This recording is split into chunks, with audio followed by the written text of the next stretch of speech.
શરીર સારું નહીં હોય તો બંગલો પછી શું કામનું? રાત્રે ઊંઘ ન આવતી હોય તો બંગલો પછી શું કામનું? એમ ગમે એટલી સંપત્તિ હોય, ગમે એટલા સુખ સંપત્તિના સાધનો હોય, પણ જો આપણું મન અને શરીર યોગ્ય નહીં હોય, વ્યવસ્થિત નહીં હોય, તો આપણા આ જીવનની અંદર પણ સુખ હોવા છતાં આપણે એને ભોગવી શકતા નથી અને એનું સુખ આપણે માણી શકતા નથી. એટલે પહેલું વ્યવહારની અંદર પણ જીવનમાં સુખી થવા માટે પણ આ શરીરને સાચવવું એ બહુ અગત્યની વસ્તુ છે. અને એના માટે દરરોજ આપણે ઓછામાં ઓછો અડધો કલાક તો ફાળવવો જ જોઈએ. આમ તો તમે અહીંયાથી 1 કલાકનું કહેવામાં આવ્યું હશે, 1.5 કલાકનું અહીંથી કહેવામાં આવ્યું છે. પણ કદાચ ઘસાતા કારણ કે કેવું છે કે આમાં શરૂઆતમાં આપણને બધાની ઉમંગ અને ઉત્સાહ હોય, તો પછી આમાં સાતત્ય રહેવું, શ્રદ્ધા રહેવી ને એ બહુ અઘરું છે. પણ કદાચ 1.5 કલાક ન થાય તો ઓછામાં ઓછો અડધો કલાક તો આપણે આ શરીરને માટે, યોગાસન માટે, પ્રાણાયામ માટે એ કાઢવા જ જોઈએ. આ 1 મહિનાનો ફળશ્રુતિ આપણે શું છે? આ 1 મહિનો તમને જે તાલીમ આપવામાં આવી છે અહીંયા આગળ, અને કેટલી બધી વ્યવસ્થાઓ, કેટલી બધી સુવિધા અને કેટલું બધું આયોજનબદ્ધ બધું કામકાજ છે આ પછી. એટલે જે આપણને આયોજનબદ્ધ વાત કરવામાં આવી છે, તાલીમ આપણને આપવામાં આવી છે, પણ એનું ફળ કોને કહેવાય? કે આપણે એનો સંકલ્પ કરીએ કે હું હવે મારે ઘરે જે હવે તો તમારે બધું તમારી રીતે બધા કરવાનું છે. જો વધારે સંખ્યા થશે તો અહીંયા આગળ આપણને કહે છે કે યોગ સેન્ટર પણ તમને આપવામાં આવશે. એની મર્યાદાઓ, બધી નિયમોની છે. તો પહેલાં આપણે પ્રયત્ન એ કરવાનો છે કે આપણે ઘરે જઈને પણ આપણે આપણી રીતે સ્વયં શિસ્ત પાડીને દરરોજ એના માટે સમય આપણે કાઢીએ. સ્વામિનારાયણ ભગવાન પણ પોતે જ્યારે 12 વર્ષની ઉંમરના હતા એ વખતે એમણે હિમાલયમાં જઈ અને ગોપાળ યોગી પાસે એક સિદ્ધ યોગી હતા, એમની પાસે જઈને એમણે યોગ સાધનાઓ બધી એમણે કરેલી હતી. આમ તો પોતે સ્વયં ભગવાન હતા, એમને કંઈ સાધનાની જરૂરિયાત નથી, પણ પોતે આપણને એક આદર્શ શીખવાડ્યો કે યોગ વગર છે ને મુક્તિ નથી. આ યોગ વગર ભગવાન એ મનની સ્થિરતા પણ નથી. તો સ્વામિનારાયણ ભગવાને સ્વયં પોતે 12 વર્ષની ઉંમરે અષ્ટાંગ યોગ એમણે સિદ્ધ કરેલો હતો. અષ્ટાંગ યોગમાં કયા પગથિયા આવે કયો તો તમને ખબર હોય તો? ડાબી સાઈડને ખબર હશે. યમ, નિયમ, આસન, પ્રાણાયામ, પ્રત્યાહાર, ધારણા, ધ્યાન અને છેલ્લો કોઠો કયો છે? સમાધિ અવસ્થા. તો આ 8 છે ને અષ્ટાંગ યોગ કહેવાય છે. આ અષ્ટાંગ યોગ સ્વામિનારાયણ ભગવાને નીલકંઠ વર્ણી વેશે જ્યારે પોતે હિમાલયમાં ગયા હતા એ વખતે એમણે ત્યાં સિદ્ધ કરેલું હતું આ. અને પછી એમની પરંપરાની અંદર સદગુરુ ગોપાળાનંદ સ્વામી જે હતા સંપ્રદાયની અંદર, જે મહાન પરમહંસ થઈ ગયા, એમણે પણ આ અષ્ટાંગ યોગ સિદ્ધ કરેલો. અને આપણે બધા જાણીએ છીએ કે સમાધિ અવસ્થા કેટલી ઊંચી અવસ્થા છે. આપણા જ મહુવાના પ્રાગજી ભગતજી મહારાજ, કે જે ભગતજી મહારાજને સમાધિ અવસ્થા સિદ્ધ હતી, જે પોતે સમાધિમાં જઈ શકતા હતા અને પોતે સંકલ્પ દ્વારા એ અન્યને પણ પોતે સમાધિ અવસ્થા પોતે મોકલી શકતા હતા, એવા મહાસિદ્ધ પુરુષ આપણા મહુવામાં થઈ ગયા ભગતજી મહારાજ. તો આ આધ્યાત્મિક પરંપરાની અંદર પણ આપણને દેખાય છે કે બધાએ આ યોગની અંદર બધા ઊંડા ઉતરેલા હતા અને એ યોગ દ્વારા એમને ભગવાનની અંદર એ પોતે જોડાયેલા હતા. તો આ પણ આપણને દેખાય છે કે આપણો બધો આદર્શ છે આપણી પાસે. પ્રમુખ સાંઈ મહારાજને આપણે બધાએ જોયા છે કે પોતે વર્ષો સુધી 95 વર્ષની ઉંમર સુધી પોતે એ સતત સમાજની સેવામાં પોતે રત હતા. અને એમાં છેલ્લા 4-5 વર્ષ પોતે બીમાર રહ્યા, પણ પોતે 90 વર્ષ સુધી અમે જોયા છે પ્રમુખ સાંઈ મહારાજને. આપ બધા ઘણા બધા જોયા હશે.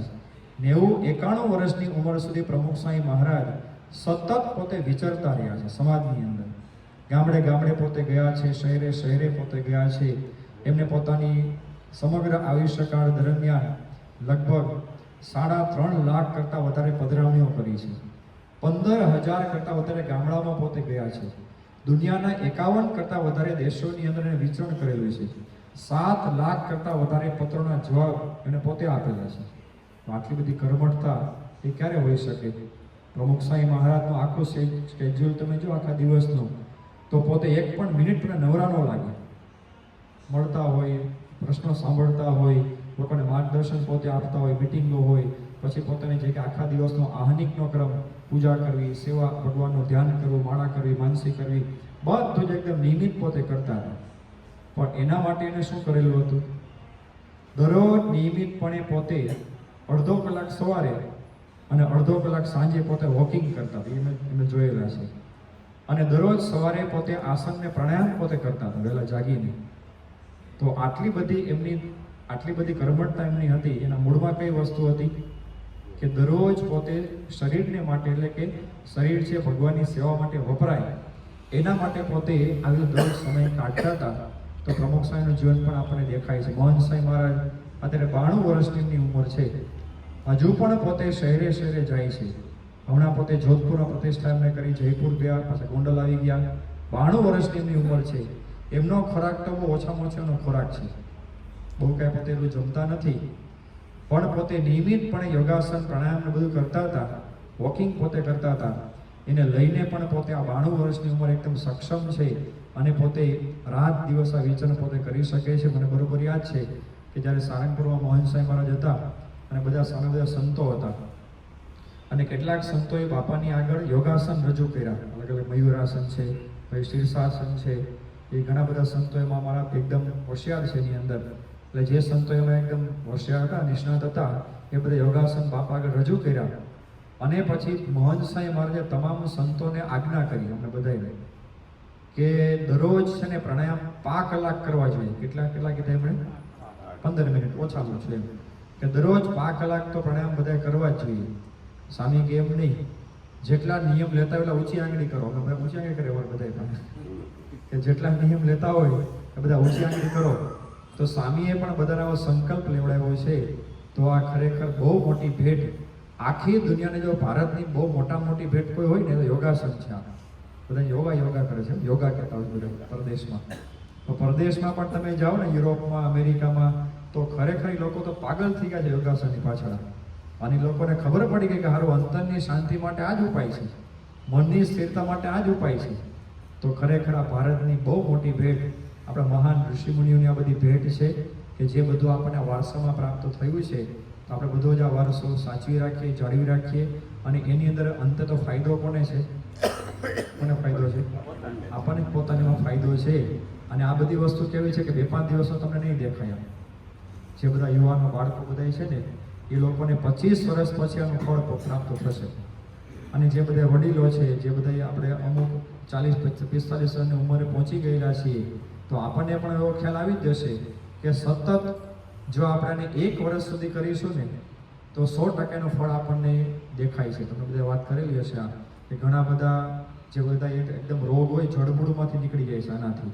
હાર્ટમાં પણ સારું રહે છે, ફેફસા પણ સારા રહે છે, અને આપણું મનની શક્તિ પણ બધીમાં વધે છે. એટલે ઘણા બધાના ફાયદાઓ છે. હવે બધું આપણને પીરસાય તો ગયું છે. અહીંયા રસોઈ બધી બની ગઈ 1 મહિના સુધી, તમને બધું પીરસાય પણ ગયું. કઈ આઈટમને શું કહેવાય, કે ભાઈ ગુલાબજાંબુ કોને કહેવાય, બાસુંદી કોને કહેવાય, બધું જ તમને કહેવાય ગયું છે. પણ હવે બધું પીરસાઈ ગયું હોય થાળીમાં, પણ આપણે જ્યાં સુધી જમીએ નહીં ત્યાં સુધી આપણને કંઈ ફાયદો થાય તો જમવું કોને પડશે? બરાબર છે, તમારે કરવું પડશે ને. હવે એટલું તો પીરસાય તો ગયું, તમને એનો મહત્વ કહેવાય ગઈ છે, કેટલા વિટામિન મળશે, કેટલો મને કેલરી મળશે, બધું કહેવાય ગયું છે. એટલે બધું જ તૈયાર થઈ ગયું છે. જમવાનું બાકી કોને છે? હવે બસ આપણે જમવાનું બાકી છે. રસોઈ બની ગયા જમીએ નહીં તો એનો ક્યાંય ફાયદો નથી. એમાં બધા જ ખાસ એનો સંકલ્પ આજે કરીએ. અને વિશેષ તો જે બધા અહીંયા આગળ આવ્યા છે, ડાભી સાહેબ છે, બારૈયા સાહેબ છે, આચાર્ય, આ બધા જ અહીંયા આગળ છેલ્લા 1 મહિનાથી આગળ આવ્યા. નિયમિતપણે બધા આવતો, દરરોજ જોતો હતો બધાને. બધા ખાસ આગળ આવ્યા, આપ બધાને માર્ગદર્શન આપ્યું છે. અને બહુ જ સામાન્ય શુલ્કમાં બધું આપણને કરાવ્યું છે ને. રિપોર્ટ પાછા કરાવ્યા કે મેડિકલ રિપોર્ટ બધા કરાવ્યા. અને બધું અલગ અલગ યોગાસન, સૂર્ય નમસ્કાર શીખવાડે બધાને રિધમ સાથે પાછું. આની હારે ગમે એમ કંઈ પૂરું કરી દેલો, સરકારી યોજનાને કામ પૂરું કરવા જોઈએ એવું નથી. આ બધાએ બહુ દિલથી બધાએ કામ કર્યું છે. આ એકદમ રિધમ સાથે સિસ્ટમેટિક ખૂબ સારી બધા મહેનત કરી છે. એટલે બધાને ખૂબ આપણે ધન્યવાદ પણ આપીએ છીએ. અને વિશેષ તો આ મંદિરના જે કાંઈ ચોગાન માટે પરિસરમાં બધા પધારતા હતા, તો એમાં જે કાંઈ વ્યવસ્થાઓ છે એની અને જે કાંઈ મર્યાદાઓ છે એમાં કાંઈક કદાચ આપને કહેવાય ગઈ હોય મર્યાદા સાચવવા બાબતે, તો ખાસ બધા માફ કરજો. પણ એના અર્થ એવો નથી કે આપણા માટે મંદિર બંધ છે. આપણા માટે આ મંદિર કાયમ માટે ખુલ્લું જ છે.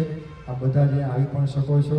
અને જે કાંઈ બધો આયોજન યોગાસનનું છે, અને વિશેષ બધા ખાસ સંકલ્પ કરજો કે જે લોકોનો ટાર્ગેટ હોય છે નિયમ પ્રમાણે 80 જણા થવા જોઈએ. હા, 80 જણા ઓછામાં ઓછા થવા જોઈએ.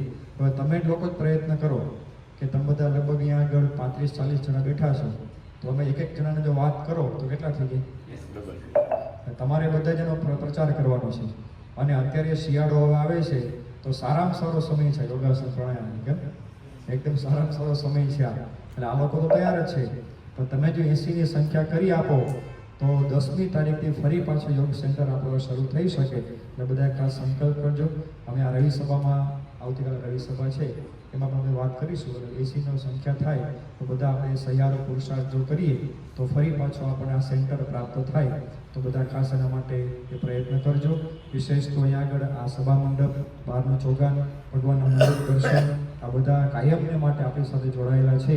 તો ભગવાનની વિશેષ આપણે પ્રાર્થના કરીએ કે આ BAPS સંસ્થા દ્વારા આવી વિવિધ પ્રકારની સામાજિક અને ધાર્મિક બધી પ્રવૃત્તિઓ થાય છે, એમાં બધા જ સહકાર આપી શકો અને આપણે બધા જ એમાં એક સાથે, એક સૂત્રતાથી, એક સંપથી બધા જોડાઈ શકીએ એ બધા ખાસ આપણે પ્રાર્થના કરીએ. વિશેષ તો દરરોજ અહીંયા આગળ મંદિર તો ખુલ્લું જ હોય છે. ઘણા બધાના મનમાં એવું છે, બહાર જ આ તો મને જાણવા મળ્યું છે કે લોકોના મનમાં એવું છે કે સ્વામિનારાયણનું મંદિર એ લોકો માટે જ હોય છે. એવું નથી ભાઈ. આ સ્વામિનારાયણ મંદિર જે સમગ્ર સનાતન ધર્મ માટેનું મંદિર છે. અને સ્વામિનારાયણ સંપ્રદાય છે એ સનાતન ધર્મનો એ વૈદિક સંપ્રદાય છે. આ જુદો સંપ્રદાય નથી. આ નાસ્તિકવાદ નથી.